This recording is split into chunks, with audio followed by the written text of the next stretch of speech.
문학의 숲 232회 모임이고요. 오늘은 한강 작가의 작별하지 않는다를 함께 읽어보겠습니다. 시작해보겠습니다.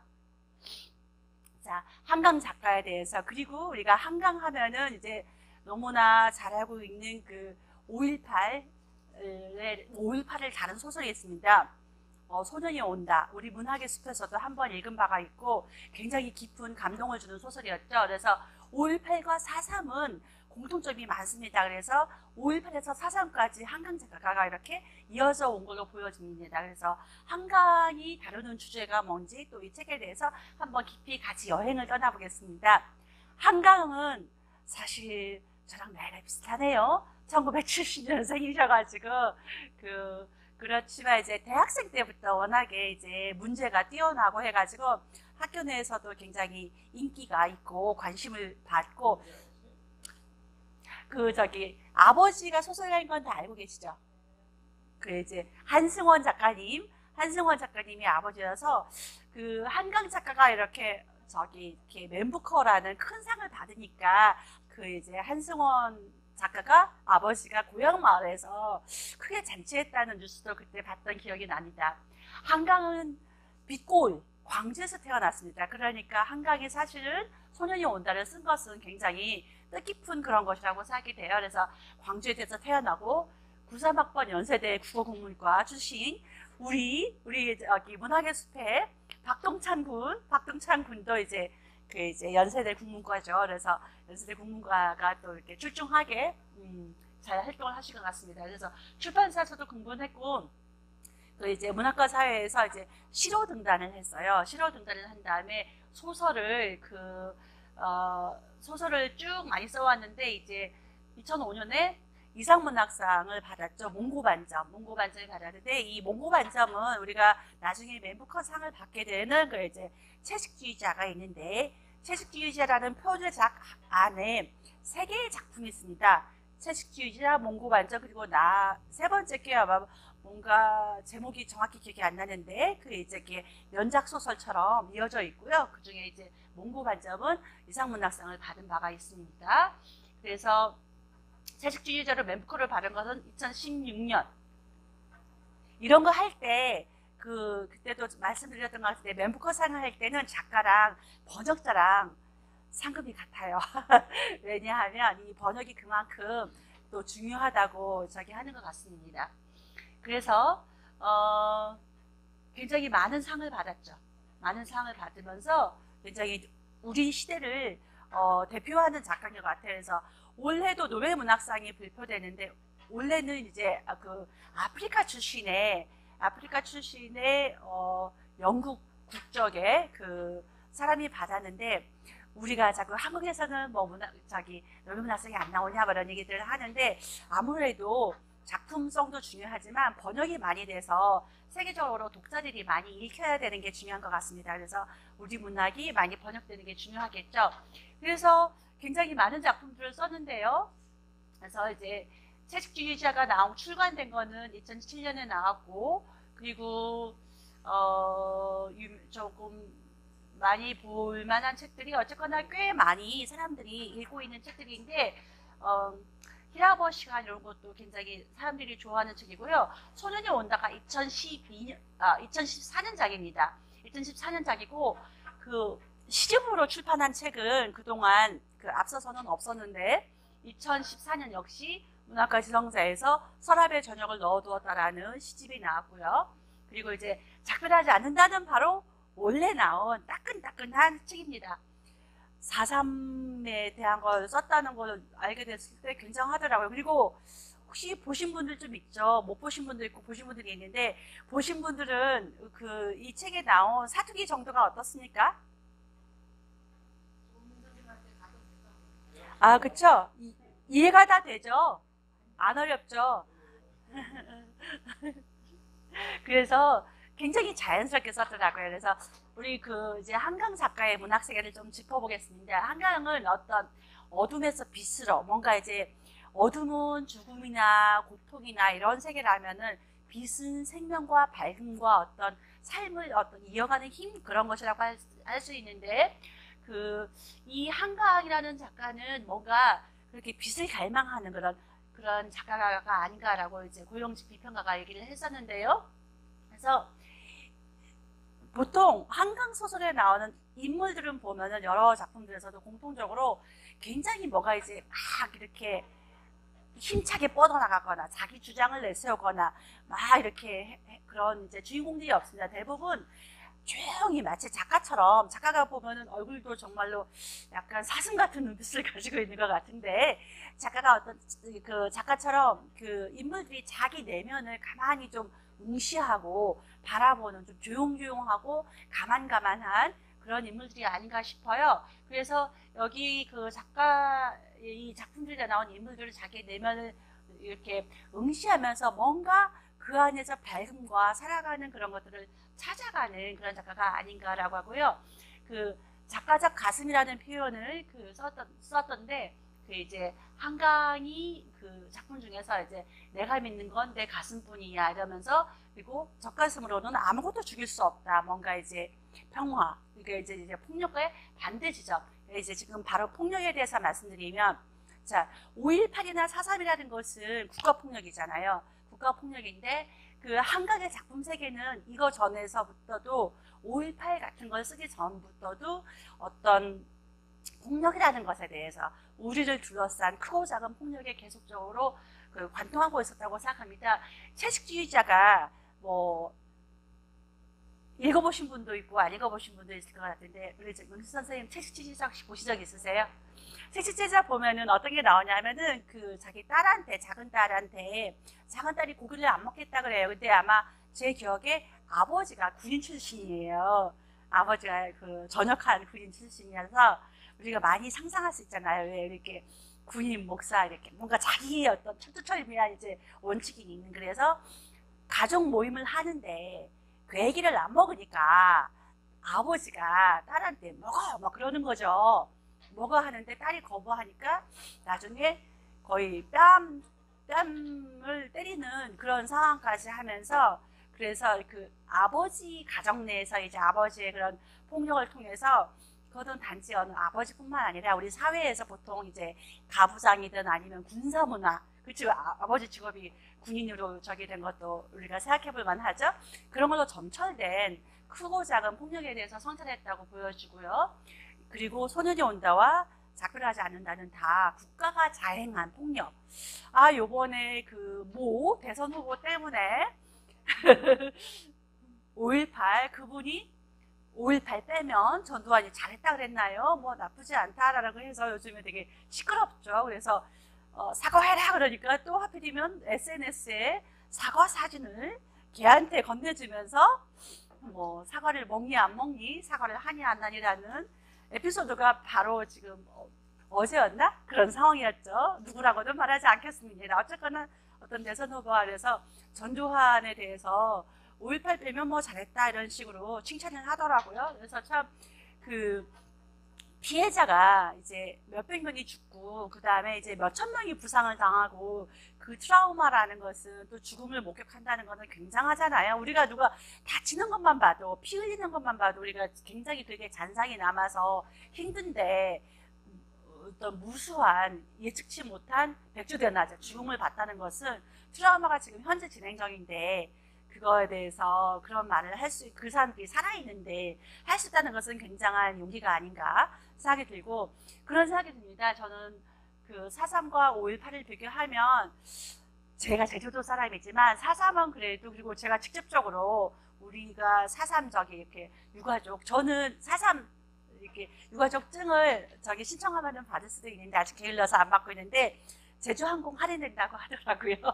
어찌됐건 그런데 저는 할아버지를 살아서 그래서 한 번도 본 적이 없기 때문에, 태어나서 할아버지는 이제 29에 총살을 당했기 때문에 할아버지를 본 적도 없고, 내가 봤던 것은 우리 그 저기 아버지 모습밖에 때문에 4.3이 안 와닿죠. 안 와닿는데, 이제 게다가 그 이제 90년대가 한창 지나서 이렇게 국가에서 4.3에 대해서 사과하기 전까지는 그 4.3에 대해서는 누구도 말할 수 없는 어떤 빨갱이라는 낙인과 함께했기 때문에, 제가 대학생이 될 때까지도 4.3에 대해서 말을 하는 걸 들은 분도 집에서도 그래서 어떻게 돌아가셨다라는 얘기를 한 번도 들어본 바가 없어요. 그렇기 때문에 사실은 멀리 있다가 최근에 1년의 제주도민들과 또 많은 시민들이 4.3의 정명, 새롭게 이제 새로운 이름으로, 그러니까 다른 이름으로 부른다는 그런 뜻인가? 뭐 그렇게 알고 있는데 그런 노력들을 하기 때문에 지금은 이제 그런 4.3에 대한 얘기도 그나마 하고 뭐 4.3 평화공원도 있고 그쵸? 있지만 그런 느낌이 있는데 이제 5.18 같은 경우는 굉장히 지금 굉장히 이제 1980년인가 81년인가요? 80이죠? 죄송합니다. 그래서 이렇게 딱 너무나 우리가 살고 있는 지금 이제 현 시대, 동시대이기 때문에 더더욱 그런 것 같습니다. 그래서 그 옛날에 이제 mem커상을 받았을 때 한강이 인간의 폭력성과 욕망, 끝없는 질문에 답을 완성하려 했다라고 자기가 채식주의자에 대한 얘기를 했어요. 그래서 그런 얘기를 했고요. 한강의 문장들은 제가 봤을 때 제가 소년의 온다를 봤을 때도 소설인데도 에세이 같기도 하고 시 같기도 하고 경계가 좀 모호하다라는 느낌을 가졌는데 그 경향이 더더욱 더 짙어진 것 같아요. 지금 작별하지 않는다에서도 소설은 소설인데 읽으신 분들은 이렇게 시를 읽는 것 같기도 하고 뭔가 좀 에세이 같기도 하고 뭔가 자기 마음의 거를 이렇게 드문머치 일기나 뭔가를 메모를 하듯이 써내려가는 부분도 있어서 굉장히 시적이지 않나 하고요. 그리고 이제 킹이라는 아주 짧은 죄송합니다. 짧은 소설이 있어요. 근데 여기는 소설이라고는 하지만 소설 같지가 않아요. 여기는 이게 뭐 흰색을 가진 사물들 있잖아요. 베넷 저고리, 뭐 이렇게 뭐 레이스 커튼 이런 이렇게 그 다음에 흰 눈 이런 식으로 해가지고 흰색을 가진 사물들에 대한 이런 감상들을 적는 거예요. 그렇기 때문에 이게 소설인가? 근데 그 안에 약간 어찌 보면 애기의 베넷 저고리부터 아니면 나중에 우리가 수위도 있었는지 모르겠는데 그런 식으로 삶과 죽음의 중요한 장면들을 그 흰이라는 소설 속에 담았더라고요. 그래서 본인은 여러 소설이라고 하지 않았나 싶은 생각이 듭니다. 그래서 작가의 문장들이 굉장히 좋습니다. 뭐 이런 것들은 넘어갈게요. 그렇게 하고요. 그 당시 이제 이게 멘부카 할 때 요 말에 대해서 깊이 잠든 한국에 감사드린다라는 부분에 이제 그게 깊이 잠들이라는 것이 중의적이다. 그러니까 이제 그때 상을 받았던 그 이제 유럽과 한국의 시차가 거기가 뭐 이제 낮이면 여기는 밤이니까 그래서 한국에서는 밤 시간이니까 깊이 잠들이라는 말을 쓸 수도 있겠지만은 작가가 이런 단어를 고심해서 썼겠죠. 그래서 한국이 그 당시 뭔가 좀 이제 우리 정권이나 정치적 상황이 또 암담한 그런 때여서 깊이 잠들이라는 표현을 쓰지 않았나라고 우리 독자들은 생각을 합니다. 한강은 그렇게 말을 했습니다. 책을 쓰는 것은 내 질문에 질문하고 그 답을 찾는 과정이었다. 때로는 고통스러웠고 힘들기도 했지만 가능한 한 계속해서 질문 안에 머물고자 노력했다라고 하고요. 이 독자들이 책을 읽고 상을 주는 것은 자기의 질문에 대해서 같이 공유해줘서 고맙다는 식으로 얘기를 했습니다. 그래서 저는 보니까 작별하지 않는다 전에는 소년이 온다가 최고라고 저는 생각했어요. 저도 한강의 다른 작품들도 전작들도 읽긴 했는데 소년이 온다가 그 한강의 모든 경향성들, 모든 특징들을 잘 압축하는 좋은 책이라고 생각했는데 이번에 이 작별하지 않는다는 그보다 한 발 더 나가 더 좋은 책이라고 생각합니다. 그래서 이렇게 하고요.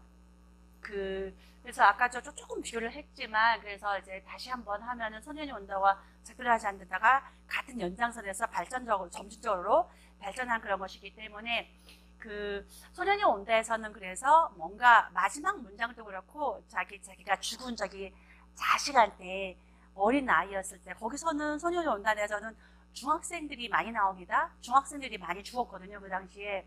그래서 중학생도 나오고 그럴 때 시위에 참여했던 뭐 대학생도 나오고 하지만 어쨌거나 중학생 이렇게 동무라는 아이가 나오는데 동무의 엄마의 목소리로 그때 애한테 밝은 데로 가라, 밝은 데로 걸어라.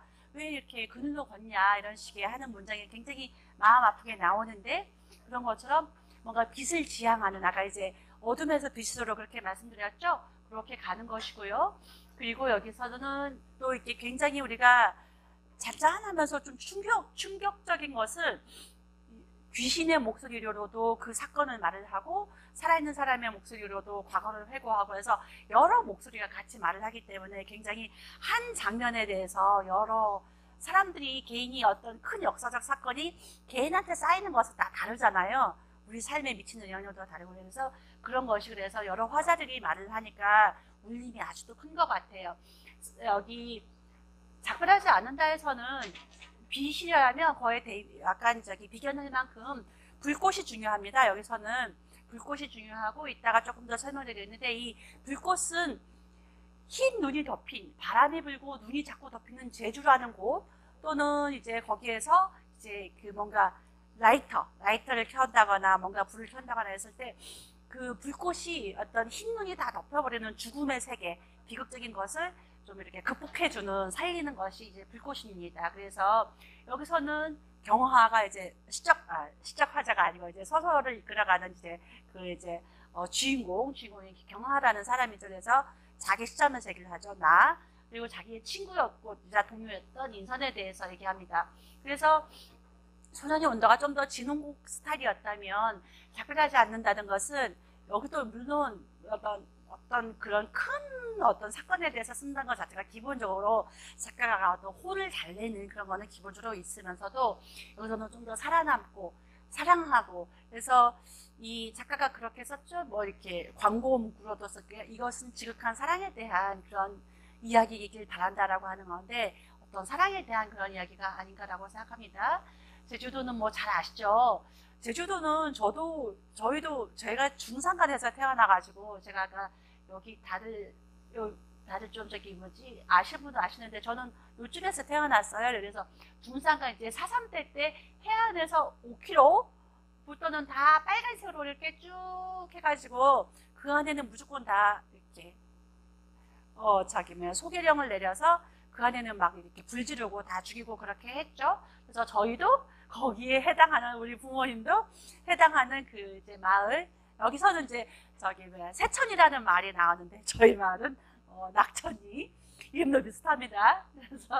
그래서 하는데 정말 그러다 보니까 마을에서만 살다 보니까 정말 제주도 이렇게 일제시대의 잔재인 이렇게 뭐 동굴도 엄청 많고 지금도 동굴도 이렇게 탐사할 수 있잖아요. 그리고 근데 4.3 때 사람들이 많이 숨고 하던 데가 또 동굴이었죠. 그렇게 하고요. 그 제주도는 뭐 굉장히 제주 사람들은 그래서 주로 이제 중산간 마을에 사실 사람들이 더 많이 뭔가 밭농사도 짓고 하면서 더 많이 살고 하는데 중산간에서 좀 많이 살죠. 저희 같이. 그리고 대체로 다 가난하고. 그래서 제주 4.3으로 바로 좀 들어가 보겠습니다. 요거는 우리 다 같이 허삼영 대표님이나 우리 다 같이 갔을 때 제주에서 갔을 때 우리 2014년도에 갔어요. 그때 봤던 제주 4.3 평화공원 우리 이제 이렇게 문학여행을 갔었거든요. 그때 봤던 자기 아이를 죽음에서부터 이제 지키려고 이렇게 엄마가 껴안고 있는 그런 거죠. 그래서 그 당시는 지상의 숟가락 하나라는 이제 현기영 소설 읽었는데 이분은 이제 순인 삼촌이라는 걸로 굉장히 많이 그 4.3 얘기를 다루기 시작하고 이분이 그 때문에 남산에도 끌려갔었죠.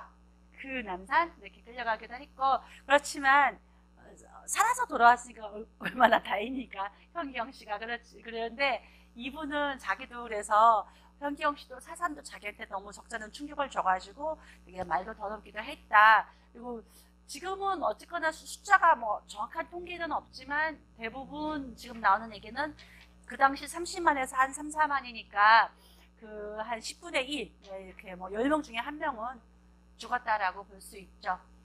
그 여러 가지 미국과 한국의 그 당시 이승만 이런 상황에서의 정치적인 그런 맥락에서 제주도가 타겟이 됐던 그런 것이죠. 그랬을 때 그 태평양 전쟁 말기에 이제 뭔가 좀 일본군들이 막 이렇게 태평양 전쟁 말기 하면서 이렇게 좀 빠져나가는 상황이었고 제주도에서 그리고 여러 가지 정치적으로 복잡하던 상황에서 3.1절 날 1947년 3.1절 기념 행사를 하는 데 있어서 이제 기마 경찰이 구경 나온 애를 그 말굽에 치웠는데 이때부터 주변 사람들이 막 이렇게 항의를 하거든요. 항의를 하니까 경찰이 이제 총을 쏘아서 그때 그냥 주민들 6명이 죽었는데요. 그것이 4.3의 도화선이 됩니다. 그런데 여기에 배경은 뭐냐 하면은 어찌됐건 제주도는 일제시대부터 가장 수탈을 많이 당한 거죠. 제주도의 그 태평양 기지에 모든 그 동굴 그런 기지들이 많았다는 것은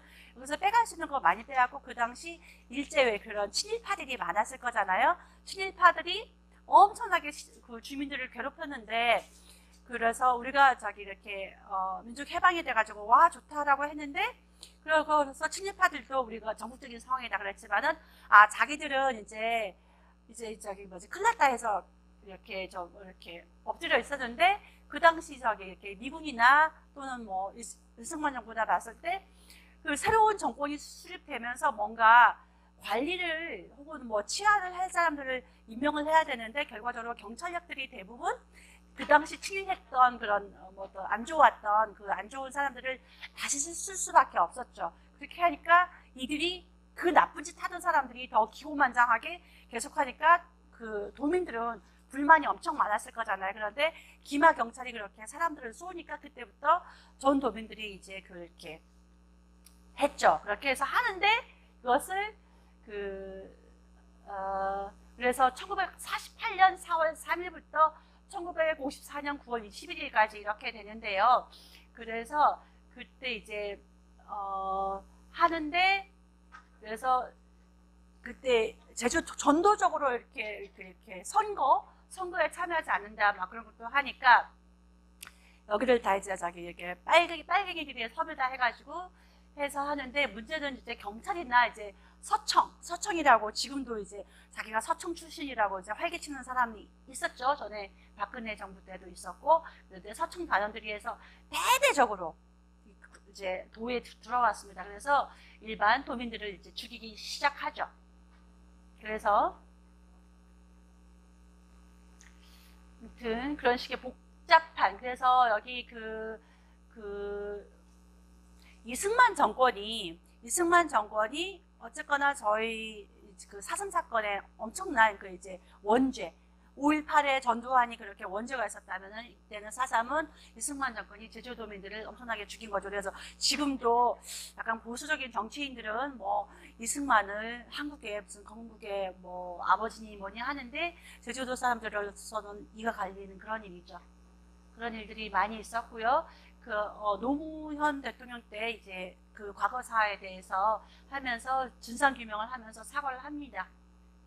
이렇게 웃으면서 뭐 땅 파면은 저희가 사실은 관광지로 지금 많은 시민들이 많은 전국에서 가는 그런 것들이 다 알고 보면은 거기가 다 이제 집단 뭐 매장 뭐 이런 식의 그런 것들이 있는 그런 땅이죠.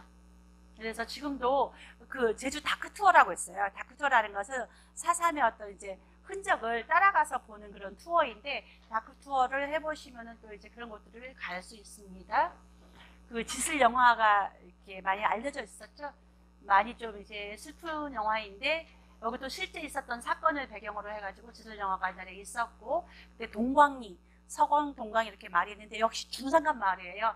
여기에서 그 넓은 그 궤 안에 이제 동굴 이런 데 가서 지슬을 먹으면서 이렇게 사람들이 대피했었는데 그 토벌대한테 결과적으로 다 죽죠. 그리고 나중에 막 그 정방폭포 우리가 신혼여행으로 많은 사람들이 갔던 정방폭포의 그 시체들을 다 던지죠. 자, 그러지 않는다로 빨리 가볼게요. 새와 밤, 불꽃 이런 식으로 1, 2, 3부가 있는데 새의 어떤 이미지 그러고 눈 그런 식으로 해서 가고 밤이라는 것은 그 과거를 이렇게 돌아가면서 그리고 나중에 불꽃으로 가는 것은 불꽃이 약간 생명을 살리는 그런 불꽃이라고 말씀을 드렸잖아요. 그래서 그 불꽃으로 향하는 그런 구성으로 되었습니다. 중요한 거는 세 명의 인물이 중요한데 경화와 인성과 인선의 엄마 이렇게 중요합니다. 경화는 나인데 처음에는 작가들이 너무 자기 얘기를 직접적으로 하지는 않겠지만 너무 작가스러워가지고 왜냐면 자기가 주인공인 경화가 작가인데 그 5.18에 대해서 쓰어서 그 시간이 지났는데 그 악몽에 계속 시달린다 이런 식으로 나오거든요. 그래서 굉장히 작가의 자기 얘기하는 것처럼 느껴지는 그런 게 있죠. 하나가 닮았죠. 그래서 그런데 뜻하지도 못하던, 그래서 여기서 자기가 가족들을 아마도 앞에서 보면은 딸도 있고 사춘기 딸도 있고 하는데 나중에 보면은 가족이 다 없단 말이죠. 그래서 뭔가 되게 좀 슬픈 큰 어떤 작별을 한 개인적인 아픔이 있는 사람으로 나오고요. 친구인 인선은 제주도 출신이고 인선의 엄마는 이렇게 홀어머니가 인선이라는 아이를 키우는데 이 엄마가 나중에 이렇게 치매 앓다가 돌아가시는 걸로 나오죠. 역시도 아까 말씀드린 것처럼 시적인 문체가 있고 제주 사투리가 있는데 제가 봤을 때는 굉장히 너무 자연스러워서 제가 나중에 기회가 되면 너무 알고 싶은 게 한강이 제주도 말을 얼마나 배웠을까. 이거는 그냥 감수받는 수준에서는 아닌 것 같아요. 본인이 배워야지 이만큼 쓴다라고 생각하는데 도대체 어느 정도의 기간을 가지고 마치 이제 우리가 외국어 배우는 것처럼 얼마나 배웠길래 이 정도 자연스럽게 나오나라는 게 저희 아까도 이제 은덕언니랑 얘기했는데 과하지가 않아요. 과하게 하려면 저도 굉장히 오리지널 할 수 있거든요. 근데 요즘은 제주도 사람들도 제주도에 가도 오리지널로 하는 사람이 없죠. 그쵸? 그래서 적당히 표준말이랑 적당히 이제 섞여서 하는데 그런 것들이 굉장히 잘 써 있어서 대단히 이거는 직접적으로 살아보고 좀 해야지 되지 않나 그런 생각이 하고요. 여기서는 굉장히 어떤 이미지가 선명하게 드러납니다. 이미지가 선명하게 드러나고 그리고 시간이 약간 좀 아마 여러분들이 책 읽으면서 좀 헷갈리시는 부분이 그럴 것 같아요. 이게 언제 거지? 하는 건 부분도 있고 그 다음에 이게 진짜인가? 회상인가? 꿈인가? 아니면 진짜 지금 벌어지는 건가? 라고 좀 헷갈려서 저도 그랬는데요. 그냥 넘어갔어요. 그냥 이제 그거를 이게 지금 정말로 누가 또는 중간에 인선이 혹시 죽었나? 안 죽었나? 뭐 그런 느낌도 들잖아요. 그렇게 하는데 그냥 그런 차 그냥 접었어요. 저도 지금 근데 나중에는 보면은 죽지 않은 걸로 이해가 됩니다. 그래서 굉장히 문장마다 한번 나중에 좀 차분하게 좀 읽어봐 주시기를 권하고요. 굉장히 문장들이 아주 아름답게 잘 그려져 있습니다. 중요한 것은 이제 폭력이라는 것을 조금만 더 짚어가 보면은 그래서 인선 어머니를 통해서 보는 사산 피해에서 왜 이렇게 여성들을 굳이 왜 여성이냐고 말씀을 드린다면은 사실 사삼에 대해서도 증언을 하거나 이렇게 해서 또 이렇게 턱이 날아가는데 이제 살아계신 할머니 옛날에 제가 성함은 기억이 안 납니다만 그런 것들이 주로 이제 할머니들이 더 많죠. 할아버지들 살아서 증언하는 것보다도 할머니들이 더 좀 이제 남아있는 게 많고 특히 사삼 당시에 이제 보통 여자들은 마을에 많이 남아있었지만은 이렇게 사삼 당시에 더 많이 죽임을 당한 게 아마도 여성보다는 남성이었을 겁니다. 왜냐하면은 저희 마을에서도 그 당시 이제 9명의 청년들이 있었는데 청년들만 다 불러서 한 번에 데려가서 죽였거든요. 그런 것처럼 해서 이렇게 여성들이 어쨌거나 이렇게 자기 가족을 상실하고 그렇게 경험이 많이 나오는데 여기서는 좀 특별한 게 어떤 이제 국가 폭력이라든지 여러 가지 폭력에 놓인 많은 여성들을 좀 같이 배치합니다. 그래서 베트남에서 그 피해 여성도 나오고요. 그래서 보통 남자보다는 특히 전쟁이나 그런 상황에서 제가 너무 진지하게 해서 저쪽에 뒤쪽에 약간 졸고 계신 것 같네. 뒤쪽에 커피 좀 드십시오. 제가 너무 진지하게 해서 뒤에서 좀 졸고 계신 것 같아. 그래서 많은 경우에 이렇게 여성한테 좀 더 그 강도가 좀 더 세다. 많은 경우에 그렇게 되죠. 그래서 그런 게 있고요.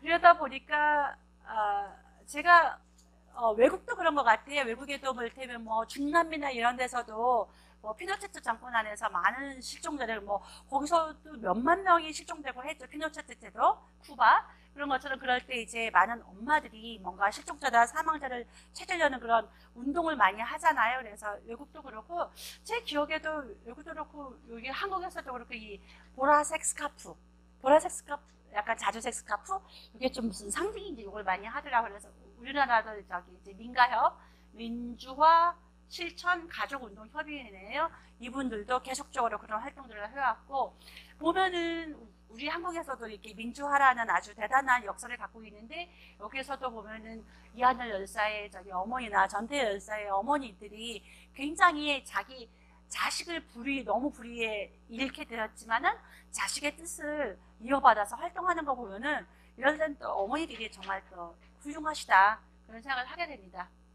통증에 대해서 말씀을 드리는데 여기서 주인공 중에 하나인 인선이 목공하다가 손가락 2개가 이제 마디가 잘리는데 인선이 굉장히 어마어마하게 아프다 그러죠. 그래서 손가락 절단이고 경화는 두통을 겪는데 무딘 칼로 눈을 드러내는 것 같은 두통을 겪는데 그만큼 이것도 그래서 그리고 그러니까 결과적으로 이 두 사람은 두 명의 여성은 어떤 개인적인 측면의 통증, 고통을 또는 어떤 상처, 상실 통해서 서로가 같이 좀 더 가까워지고 이해하는 그리고 서로가 생명을 살리는 그런 역할을 하지 않나 싶고요. 그 다음에 좀 더 깊이 생각해 볼 것은 이 소설의 처음부터 끝까지 계속적인 어떤 이미지가 뭡니까? 눈이 계속 내리는 제주도죠. 제주도의 눈은 잘 쌓이지 않아요. 잘 쌓이지 않고 막 이렇게 물론 쌓일 때도 있지만 바람이 워낙 부니까 이렇게 막 쌀레기가 막 흩날리고 그런 풍경이 굉장히 소설에서 자주 나오는데 그걸 보면서 저도 내가 많이 봤던 풍경이다 그런 생각이 드는데요. 그 눈이라는 것은 여기서 인선의 엄마가 자기 가족들 다 죽죠. 자기 큰언니랑 자기만 빼고 다 죽는데 그때 이제 운동장에서 다 죽어 있는 시신 차이에서 이렇게 흰 눈이 덮인 그런 곳에서 이렇게 자기 가족을 찾는 그런 하면서 뭔가 죽음의 어떤 세계를 상징하지 않나 그렇게 되고요. 그래서 눈의 차가움은 살아있는 목숨의 어떤 이제 온기와 대비되어서 그 삶과 죽음을 일깨워주는 그런 매개가 아닌가 그렇게 싶습니다. 여기서 새가 나오고 이제 그 인선이 새 2마리를 키우죠. 그래서 새라는 것은 뭔가 그래서 새는 어떤 이제 눈과 비슷한 매개인데 새는 조금 더 죽음 쪽이 아니라 이렇게 삶 쪽이다, 생명 쪽이다. 그 비유도 어떤 그런 새에 대한 얘기를 말을 하죠. 그 시기 아래 단빛에 동그랗게 웅크린 태아의 형상은 새끼새와 구별할 수 없을 만큼 비슷해 보였다는 식으로 새라는 존재가 어떤 생명의 상징. 그래서 새를 살리라는 미션을 받고 가죠. 그만큼 새라는 것이 되게 중요하다. 불꽃, 여기 1부, 2부, 3부에서 3부가 불꽃이잖아요. 불꽃의 주제에서 중요한 것은 저는 여러분들 아빠스가 아니고 안드레이 타르코프스키라는 러시아 출신인데 이제 망명한 아주 유명한 영화의 시인이라고 불리는 감독이 있는데 이분의 작품 중에서 이렇게 노스텔자라는 작품이 있습니다. 몇 년 전에 재개봉해서 본 적도 있는데 노스텔자를 보면은 저도 사실 이게 몽롱해요. 뭐가 좀 이분의 영화가 굉장히 좀 이렇게 좀 어렵거든요. 여기서 보면 이 남자가 제가 정확히 기억이 안 나는데 뭐해서 누군가를 구해야 되는데 구해야 하는 방법으로 여기 지금 불을 켰잖아요. 이 촛불 같은데 이거를 불을 켜고 어떤 연못이나 물 있는 곳에다가 이거를 안 꺼뜨리고 건너갔다가 오거나 하면은 자기는 구할 수 있다. 그 어떤 생명을 구할 수 있다라는 그런 설정으로 지금 이걸 건너는 거예요.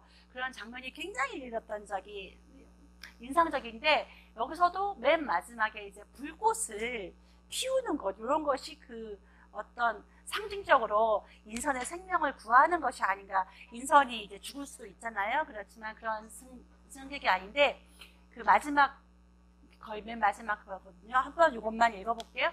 숨을 들이마시고 나는 성냥을 그었다. 불 붙지 않았다. 한 번 더 내리치자 성냥개비가 꺾였다. 부러진 데를 더듬어 쥐고 다시 긋자 불꽃이 솟았다. 심장처럼 고동치는 꽃봉오리처럼 세상에서 가장 작은 새가 날개를 퍼덕인 것처럼.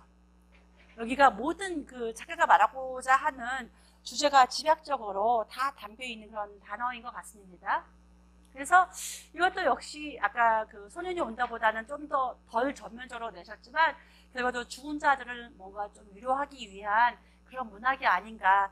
우리가 죽음은 그냥 덮어두면 저희 아버지도 굉장히 참 쓸쓸해요. 그걸 보면은 요번에 이제 나라에서 사삼 희생자 한 명당 8,900 몇십만 원을 보상하기로 했다고 하는데 우리 단톡방에서 춘령제가 막 대화들을 나눴거든요. 아버지가 저 돈을 어떻게 하실까 막 이렇게 하자했는데 근데 알고 보니 생각해보니까 희생자 한 명이면 작은 아버지가 있거든요. 두 분이서 갈르셔야 되겠네. 그러면은 일단 돈은 반땡이고. 그래서 막 얘기를 했는데 저희끼리는 그냥 그래도 평생 고생시킨 자기 어머니한테 상징적으로 좀 드리면 좋겠다 우리끼리 막 그런 생각했는데 뭐 모르죠. 뭐 그거야 저기 뭐지 아버지 마음이니까. 그리고 죽음이라는 것은 어차피 그걸로 보상은 안 되지만 어쨌거나 돌아가시기 전에 우리 아버지가 40년생이거든요. 1940년생이니까 돌아가시기 전에 그래도 그러니까 아버지가 저기 이제 9살 때쯤으로 사삼을 막 겪으신 거니까 그럼 좋죠 뭐. 그래서 여기서는 사랑에 대한 이야기다. 그래서 그 인선의 엄마가 사실은 자기 가족들이 다 죽었잖아요. 자랄 때 얼굴 딸 하나 낳았는데 그 딸이 게다가 죽을 고비도 넘기는 게 나오는데 딸이 얼마나 중하겠습니까? 그래서 인선 어머니의 사랑 그리고 또 그 인선의 엄마가 자기 가족들에 대해서 그 죽음의 진실을 자기 남편 진실을 찾아가는 그런 과정들. 제가 전에 제가 한번 보여드린 적이 있는 것 같은데 제주도 말로 저도 한번 그 짧게 이렇게 감상을 몇 줄 써봤어요. 잠깐만 읽어보면 조금만 읽으멍 책을 읽으멍 자기가 가슴이 썩은하고 나도 글줄이나 써먹긴 하멍 이런 걸 적어보는 생각은 어떤 한 번도 못해신가 반성된 햇맛이 국가가 저지른 폭력이라는 점에서 여러 피해자들을 이성원에 풀어가는 게 자주 조업디다게 뭐라도 하고 아무튼 그렇습니다. 그래서 참 부모님 생각도 많이 나고 그런 거였고요. 그 책의 문장들을 좀 몇 개 꼽아봤는데 이런 것들은 그냥 읽으시면 될 것 같고 그 문장들이 굉장히 어떤 이 장면들이 잘 떠오르는 그런 문장들이니까 즐겁게 읽어주시면 좋고요. 뭔가 제주하면은 바람과 숲과 그 팽나무, 삼나무 가면 엄청 많잖아요. 그 나중에 우리 그 주문에도 제주 사례를 할 수도 있겠지만 언젠가 그거는 뭐 삼나무 저는 그래서 늘 나무가 많으니까 되게 좀 이렇게 어릴 때는 좀 이렇게 무서웠던 것 같아. 왜냐하면은 귀신 얘기도 많이 듣고 하니까 그러니까 제주도에서 어찌 보면은 우리 부모님들이나 워낙에 제주도 자연이라는 것 때문에 샤머니즘적인 그런 것도 있겠지만은 또 한편으로는 워낙 죽음들을 많이 목격한 그런 부모님 세대잖아요. 그러니까 아마 귀신 얘기들을 더 많이 귀신이 다니는 데다 있다라고 생각하고 그 죽은 어떤 저기 이렇게 원혼들은 사실은 넋을 잘 달래지 못한 거잖아요. 그렇게 되니까 늘 귀신이 있다라고 생각하면서 나라니까 그때는 지금 마을에 불도 없잖아요. 그러면은 컴컴할 때 집에 들어갈 때는 이 골목 안에 들어가는 게 너무 무서웠어요. 큰 나무들이 사람 같기도 하고 귀신 같기도 해서 그러면은 그 저기 올레에서 집까지 왔을 때 팍 이렇게 눈 감으셔서 뛰어갔던 그런 기억도 납니다. 올레가 약간 이제 마을의 좀 큰 길에서 이어지는 곳, 그렇죠. 이어지는 그런 길을 저기 올레라 그러거든요. 그래서 제주도 그 이제 올레길이라고 하잖아요. 그런 식으로 그게 이제 이렇게 그렇게 뭔가 그래서 사적인 공간에서 좀 더 이제 문학적으로 우리가 얘기하자면 사적인 공간에서 좀 더 이제 어떤 세상으로 연결되는 그런 주적 그게 이제 올레가 아닌가라고 생각합니다. 어쨌거나 올레에서 누가 오기도 하고 가기도 하고 하는 그런 것이죠. 그래서 다 했고요. 그래서 우리 여기 문수분들은 뭐 제주 4.3에 대해서 많이 알고 계시고 한강에 대해서 얘기하면서 책을 읽은 소감 또 이제 소년이 온다와 비교하면서 글을 쓴다는 게 정말로 고마운 일인 것 같아요. 아마 제주 사람들은 고맙다고 생각하지 않겠나라는 생각을 해보고요. 다음 책을 잠도 이제 여유있게 3주 뒤에 제가 전작도 그렇고 국내 소설들을 했으니까 이거는 또 이제 영국의 작가로 알고 있는데 아일랜드 작가인데 존 벤빌의 바다라는 작품을 하고 그 다음에 두 차가 이어가겠습니다. 이상으로 마치겠습니다. 잘 들어주셔서 고맙습니다.